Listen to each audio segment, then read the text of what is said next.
بسم اللہ الرحمن الرحیم۔ سیرت النبی صلی اللہ علیہ وسلم، سیزن 1، ایپیسوڈ 34، کڑی آزمائش۔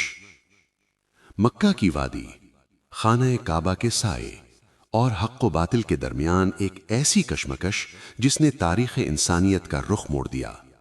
یہ وہ دور تھا جب اللہ کے محبوب صلی اللہ علیہ وسلم تنے تنہا توحید کا پیغام بلند کر رہے تھے، اور باطل اپنی پوری طاقت، غرور اور ظلم کے ساتھ اس آواز کو دبانا چاہتا تھا۔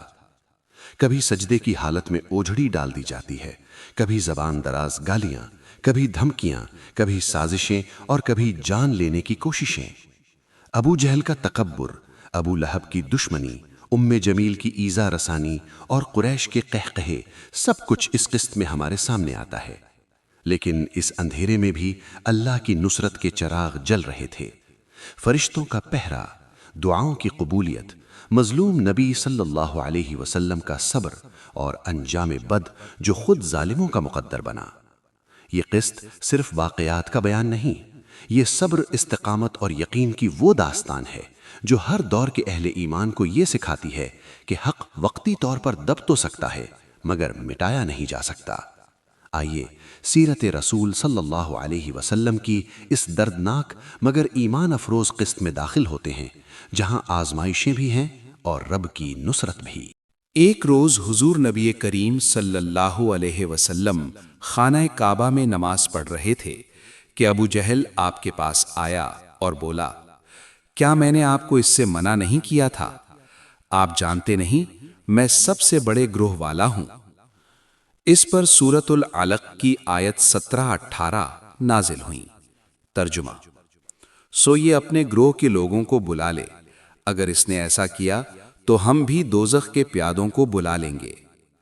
حضرت ابن عباس رضی اللہ عنہ فرماتے ہیں، اگر ابو جہل اپنے گروہ کو بلاتا تو اللہ تعالیٰ کے عذاب کے فرشتے اسے پکڑ کر تہس نہس کر دیتے۔ ایک روز ابو جہل حضور نبی کریم صلی اللہ علیہ وسلم کے سامنے آیا اور آپ سے مخاطب ہوا، آپ کو معلوم ہے میں بطحا والوں کا محافظ ہوں اور میں یہاں ایک شریف ترین شخص ہوں۔ اس وقت اللہ تعالیٰ نے سورہ دخان کی آیت نمبر 49 نازل فرمائی۔ ترجمہ: تو چکھ تو بڑا معزز مکرم ہے۔ آیت ہے یہ جملہ دوزخ کے فرشتے ابو جہل کو ڈالتے وقت پھٹکارتے ہوئے کہیں گے۔ ابو لہب بھی حضور اکرم صلی اللہ علیہ وسلم کی ایذا رسانی میں آگے آگے تھا۔ نبی کریم صلی اللہ علیہ وسلم کی تبلیغ میں رکاوٹیں ڈالتا تھا، آپ صلی اللہ علیہ وسلم کو برا بھلا کہتا تھا۔ اس کی بیوی ام جمیل بھی اس کے ساتھ شامل تھی۔ وہ جنگل سے کانٹے دار لکڑیاں کاٹ کر لاتی اور نبی کریم صلی اللہ علیہ وسلم کے راستے میں بچھاتی۔ اس پر اللہ تعالیٰ نے سورۃ اللہب نازل فرمائی۔ اس میں ابو لہب کے ساتھ اس کی بیوی کو بھی عذاب کی خبر دی گئی۔ وہ غصے میں آگ بگولا ہو گئی، پتھر ہاتھ میں لیے آپ صلی اللہ علیہ وسلم کی طرف بڑھی۔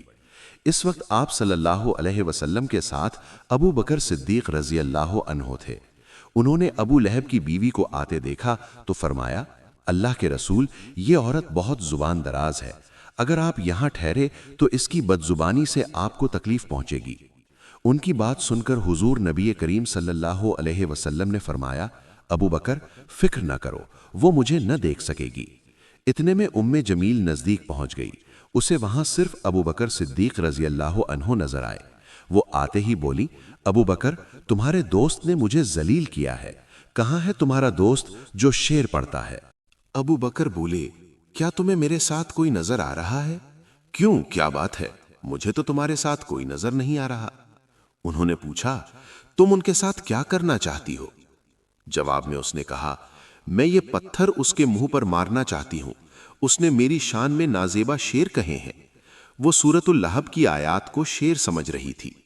اس پر انہوں نے کہا، نہیں، اللہ کی قسم وہ شاعر نہیں ہے، وہ تو شعر کہنا جانتے ہی نہیں، نہ انہوں نے تمہیں ذلیل کیا ہے۔ یہ سن کر وہ واپس لوٹ گئی۔ بعد میں ابو بکر صدیق رضی اللہ عنہ نے آپ صلی اللہ علیہ وسلم سے پوچھا، اے اللہ کے رسول، وہ آپ کو دیکھ کیوں نہیں سکی؟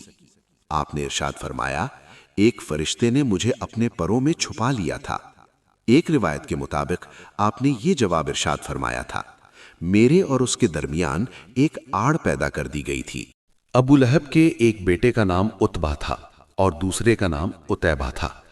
اعلان نبوت سے پہلے رسول کریم صلی اللہ علیہ وسلم نے اپنی 2 بیٹیوں حضرت رقیہ اور حضرت ام کلثوم رضی اللہ عنہما کا نکاح ابو لہب کے ان دونوں بیٹوں سے کر دیا تھا۔ یہ صرف نکاح ہوا تھا، ابھی رخصتی نہیں ہوئی تھی۔ اسلام کا آغاز ہوا اور سورہ لہب نازل ہوئی تو ابو لہب نے غصے میں آ کر اپنے بیٹوں سے کہا، اگر تم محمد کی بیٹیوں کو طلاق نہیں دو گے تو میں تمہارا چہرہ نہیں دیکھوں گا۔ چنانچہ ان دونوں نے انہیں طلاق دے دی۔ دیکھا جائے تو آپ صلی اللہ علیہ وسلم کی بیٹیوں کے لیے اس میں حکمت تھی، گویا اللہ تعالیٰ نے چاہا کہ یہ پاک صاحبزادیاں عتبہ اور عتیبہ کے ہاں نہ جا سکیں۔ یہ رشتہ اسلام دشمنی کی بنیاد پر ختم کیا گیا، یعنی آپ دونوں چونکہ نبی کریم صلی اللہ علیہ وسلم کی صاحبزادیاں تھیں، اس لیے یہ قدم اٹھایا گیا۔ اس موقع پر عتیبہ نبی کریم صلی اللہ علیہ وسلم کی خدمت میں حاضر ہوا اور اس نے آپ کی شان میں گستاخی کی۔ آپ صاحبزادیوں کی وجہ سے پہلے ہی غمگین تھے، ان حالات میں آپ نے اس کے حق میں بد دعا فرمائی، اے اللہ اس پر اپنے کتوں میں سے ایک کتا مسلط فرما دے۔ عتیبہ یہ بد دعا سن کر وہاں سے لوٹ آیا۔ اس نے اپنے باپ ابو لہب کو سارا حال سنایا۔ اس کے بعد دونوں باپ بیٹا ایک قافلے کے ساتھ ملک شام کی طرف روانہ ہو گئے۔ راستے میں یہ لوگ ایک جگہ ٹھہرے، وہاں قریب ہی ایک راہب کی عبادت گاہ تھی۔ راہب ان کے پاس آیا، اس نے انہیں بتایا، اس علاقے میں جنگلی درندے رہتے ہیں۔ ابو لہب یہ سن کر خوف زدہ ہو گیا۔ نبی کریم صلی اللہ علیہ وسلم کی بد دعا یاد آ گئی۔ اس نے قافلے والوں سے کہا، تم لوگ میری حیثیت سے باخبر ہو اور یہ بھی جانتے ہو کہ میرا تم پر کیا حق ہے۔ انہوں نے ایک زبان ہو کر کہا، بے شک ہمیں معلوم ہے۔ ابو لہب یہ سن کر بولا، تب پھر تم ہماری مدد کرو، میں محمد کی بد دعا کی وجہ سے خوف زدہ ہو گیا ہوں، اس لیے تم لوگ اپنا سامان اس عبادت گاہ کی طرف رکھ کر اس پر میرے بیٹے کا بستر لگا دو اور اس کے چاروں طرف تم لوگ اپنے بستر لگا لو۔ ان لوگوں نے ایسا ہی کیا، یہی نہیں انہوں نے اپنے چاروں طرف اپنے اونٹوں کو بھی بٹھا دیا۔ اس طرح عتیبہ ان سب کے عین درمیان میں آ گیا۔ اب وہ سب اس کی پاسبانی کرنے لگے۔ ان تمام احتیاطی تدابیر کے باوجود حضور نبی کریم صلی اللہ علیہ وسلم کی پیش گوئی پوری ہو گئی۔ نصف رات کے قریب ایک شیر وہاں آیا اور سوئے ہوئے لوگوں کو سونگھنے لگا۔ ایک ایک کو سونگھتے ہوئے وہ آگے بڑھتا رہا، یہاں تک کہ وہ لمبی چھلانگ لگا کر عتیبہ تک پہنچ گیا۔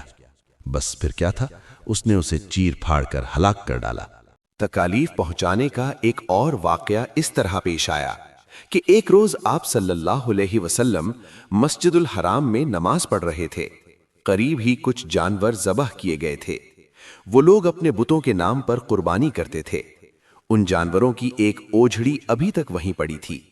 ایسے میں ابو جہل نے کہا، کیا کوئی شخص ایسا ہے جو اس اوجھڑی کو محمد کے اوپر ڈال دے؟ ایک روایت کے مطابق کسی نے کہا، کیا تم یہ منظر نہیں دیکھ رہے ہو؟ تم میں سے کون ہے جو وہاں جائے جہاں فلاں قبیلے نے جانور ذبح کیے ہیں؟ ان کا گوبر، لید، خون اور اوجھڑی وہاں پڑے ہیں۔ کوئی شخص وہاں جا کر گندگی اٹھا لائے اور محمد کے سجدے میں جانے کا انتظار کرے، پھر جو ہی وہ سجدے میں جائیں وہ شخص گندگی ان کے کندھوں کے درمیان رکھ دے۔ تب مشرکوں میں سے ایک شخص اٹھا، اس کا نام عقبہ بن ابی معیط تھا۔ یہ اپنی قوم میں سب سے زیادہ بدبخت تھا۔ یہ گیا اور اوجھڑی اٹھا لایا۔ جب آپ صلی اللہ علیہ وسلم سجدے میں گئے تو اوجھڑی آپ پر رکھ دی۔ اس پر مشرکین زور زور سے ہنسنے لگے، یہاں تک کہ وہ ہنسی سے بے حال ہو گئے اور ایک دوسرے پر گرنے لگے۔ ایسے میں کسی نے حضرت فاطمہ الزہرا رضی اللہ عنہا کو یہ بات بتا دی۔ وہ روتی ہوئی حرم میں آئیں۔ نبی کریم صلی اللہ علیہ وسلم اسی طرح سجدے میں تھے اور اوجھڑی آپ کے کندھوں پر تھی۔ سیدہ فاطمہ رضی اللہ عنہا نے اوجھڑی کو آپ پر سے ہٹایا۔ اس کے بعد آپ سجدے سے اٹھے اور نماز کی حالت میں کھڑے ہو گئے۔ نماز سے فارغ ہو کر آپ صلی اللہ علیہ وسلم نے ان لوگوں کے حق میں بد دعا فرمائی، اے اللہ تو قریش کو ضرور سزا دے، اے اللہ تو قریش کو ضرور سزا دے، اے اللہ تو قریش کو ضرور سزا دے۔ قریش جو مارے ہنسی کے لوٹ پوٹ ہو رہے تھے، یہ بد دعا سنتے ہی ان کی ہنسی کافور ہو گئی۔ اس بد دعا کی وجہ سے وہ دہشت زدہ ہو گئے۔ اس کے بعد آپ نے نام لے لے کر بھی بددعا فرمائی، اے اللہ تو عمر بن ہشام کو سزا دے، یعنی ابو جہل کو، عقبہ بن ابی معیط اور امیہ بن خلف کو سزا دے۔ حضرت عبداللہ بن مسعود رضی اللہ عنہ کہتے ہیں، اللہ کی قسم آپ صلی اللہ علیہ وسلم نے جن جن قریشیوں کا نام لیا تھا، میں نے انہیں غزوہ بدر میں خاک و خون میں لتھڑا ہوا دیکھا، اور پھر ان کی لاشوں کو ایک گڑھے میں پھینک دیا گیا۔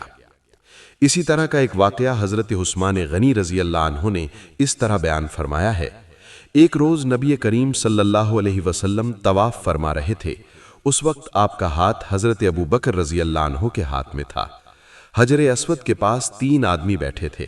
جب آپ حجر اسود کے پاس سے گزرے اور ان کے قریب پہنچے تو ان تینوں نے آپ کی ذات بابرکات پر چند جملے کسے۔ ان جملوں کو سن کر آپ کو تکلیف پہنچی، تکلیف کے آثار آپ کے چہرے سے ظاہر ہوئے۔ دوسرے پھیرے میں ابو جہل نے کہا، تم ہمیں ان معبودوں کی عبادت کرنے سے روکتے ہو جنہیں ہمارے باپ دادا پوجتے آئے ہیں، لیکن ہم تم سے صلح نہیں کر سکتے۔ جواب میں آپ صلی اللہ علیہ وسلم نے فرمایا، میرا بھی یہی حال ہے۔ پھر آپ آگے بڑھ گئے۔ تیسرے پھیرے میں بھی انہوں نے ایسا ہی کہا۔ پھر چوتھے پھیرے میں یہ تینوں یکدم آپ کی طرف جھپٹے۔ ناظرین کرام، آپ نے اس قسط میں دیکھا کہ کس طرح مکہ کی گلیوں میں حق کا چراغ جلانے والوں پر ظلم کے پہاڑ توڑے گئے، کیسے سجدوں کو نشانہ بنایا گیا، اور کس طرح اللہ کے محبوب صلی اللہ علیہ وسلم اور ان کے جانثار صحابہ نے صبر، استقامت اور توکل کی ایسی مثالیں قائم کیں جو رہتی دنیا تک ایمان والوں کے لیے مشعل راہ بن گئیں۔ لیکن یہ آزمائشیں یہیں ختم نہیں ہوتیں۔ آنے والی قسط میں قربانیوں کا ایک نیا باب کھلنے والا ہے۔ اگلی قسط سیرت النبی صلی اللہ علیہ وسلم سیزن 1 ایپیسوڈ 35 قربانیاں ہی قربانیاں۔ آپ دیکھیں گے کہ کس طرح خود نبی کریم صلی اللہ علیہ وسلم پر جان لیوا حملے کیے گئے۔ حضرت ابو بکر صدیق رضی اللہ عنہ نے ایمان کی خاطر اپنی جان داؤں پر لگا دی۔ مسجد حرام میں پہلی کھلی دعوت اسلام کیسے خون میں نہلا دی گئی، اور یہ کہ سچے ایمان والے زخموں میں چور ہو کر بھی سب سے پہلے رسول اللہ صلی اللہ علیہ وسلم کی خیریت کیوں پوچھتے ہیں۔ یہ قسط ہمیں بتائے گی کہ اسلام صرف دعووں کا نام نہیں بلکہ قربانی، وفا اور جان نچھاور کرنے کا راستہ ہے۔ اگر آپ سیرت رسول صلی اللہ علیہ وسلم کو معتبر حوالوں، دل کو ہلا دینے والے واقعات اور ایمان افروز انداز میں سننا چاہتے ہیں، اگر آپ چاہتے ہیں کہ آپ کے دل میں صحابہ کی محبت اور قربانیوں کا جذبہ تازہ ہو، تو ابھی ہمارا چینل امت لیگیسی سبسکرائب کیجئے، ویڈیو کو لائک کیجئے اور کامنٹس میں اپنی رائے ضرور دیجئے۔ انشاءاللہ اگلی قسط میں ملتے ہیں قربانیوں کے اس عظیم باب کے ساتھ۔